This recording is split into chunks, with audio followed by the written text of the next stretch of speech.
Hey guys, I wanted to do a quick video on understanding uh, the identity of your business and how important it is to understand what it is that we're trying to achieve here and who we are as a brand and what our business model is and how we're playing a different game than everyone else.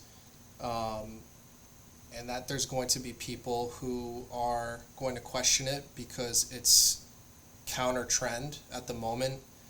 Um, a lot of you who have been following or are franchisees of this system, you've heard me talk about the direction that the quick lube industry is going. Obviously, recently, our only real association, which was the Automotive Oil Change Association, changed its name to PAMA, Preventative Automotive. And so that shows how powerful it is when the leaders in our space move away from the space. Now, the naysayers like to say that, well, they're moving away for a reason. And typically, when someone's able to be countercultural or counter trend and see success, that's because there's a vacancy made, and the largest players in space don't always do what the consumer wants because that's not how big companies act. Oftentimes, big companies act in their own self-interest and to maximize short-term profits over actual um, actual operational success and operational what I would say excellency. And there's no one in our space that's more indicative of this than Jiffy Lube. Obviously, they had a monopoly on this space for so long. And I had this video, I'll bring it up real quick. This video, oh, look at how much hair I had then. This video went viral. I posted it on Facebook even longer than 6 years ago, but it went viral within Jiffy Lube. It went within some of the internal rankings, and I've got messages from franchisees, I got messages from corporate employees about this video. And the thing is, where Jiffy Lube chooses to go, goes the rest of the industry. The independent quick lubes typically, especially if they're not owner operated, the owner operators usually, the independent shops usually just go lockstep it with what the leader in the space is doing. And I would say up until this year, because I would make the argument that Valvoline is the leader in this space now. Jiffy Lube had been who cultivated what direction this industry goes.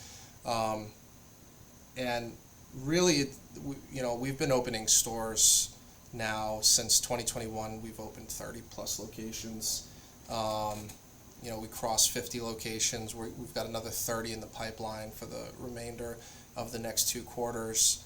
And we've largely done it on the oil change only model because that is our model and it is what we subscribe to. But, sometimes you're going to have naysayers, and it's never been more indicative than it is now. And the more, I guess I would say haters, because, typically you don't punch down, you only punch up. So when we get comments like this, it's just par for the course. You're not going to see, you're not going to see someone like, I don't know, a Jiffy Lube getting in this video and making negative comments. You're more likely to see, a Victory Lane get in because you only really punch up. You don't really punch down. So, the interesting part of this conversation that I haven't talked about much except for in personal side conversations is I have line of sight to what this industry should look like because of the microcosm that is in Maine with Prompto 10-minute oil change and how lucrative this business is when run the right way. And so while everyone is saying you can't do an oil change only business, I know for a fact that one of the best quick lubes in the entire country is oil change only, and almost only oil change only. And so that's kind of been an easy way for me to stand on my principles. But it's not going to stop people from being critical. We recently reopened the East Moline store, and East Moline is the store that a car drove into, and it took a long time for the insurance to come through for us, and so many people were happy. I mean, look, we had so many comments. So glad to see you. When's the grand opening? Can't wait for you to reopen. You're amazing.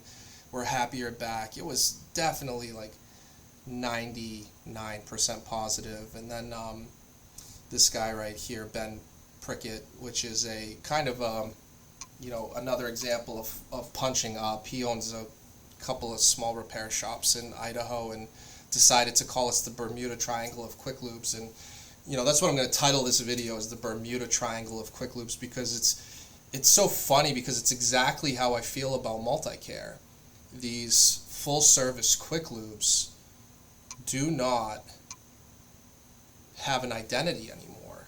They really are trying to do everything. Tires, brakes, like you might as well slap Midas on the doors when you are a full service repair shop. Speedy Lube, oil changes and more. Grease Monkey, oil changes and more. And I understand that, when you get into these larger private equity driven brands that own franchisors, I understand this because I am a franchisor. When you need to increase royalty, the only thing you can do is increase top line revenue, so you don't actually care about the consumer's preferences here. You care about the royalty revenue, and the only way to drive that is top line revenue. So when this guy calls us the Bermuda Triangle of Quick Lubes, it's just so crazy to me that someone who's a full service repair shop would even want us to get into their space and would want us to start chipping away at that, because at the end of the day, the market will get oversaturated at some point. There's only so many cars on the road, and the amount of combustion engines on the road is, while it's currently getting larger because of first-time drivers entering the driving force, it eventually will start a decline. And there's only so many engines to go around. So when Mr. Tire and Jiffy Lube and Strickland Brothers and oil changers and everyone is doing all of the above and chipping away at that market share, the ones that are well capitalized will stick around, but the ones that are small and don't make a lot of money, they're gonna be priced out via their lease. They're gonna be priced out via all the different things that cause businesses to have to wind down. But we are the opposite of the Bermuda Triangle of Quick Lubes, because we completely understand our identity, right? We also are not, I promise you, if I were to call his repair shop, his full synthetic oil change is probably priced 30% higher than his synthetic blend oil change.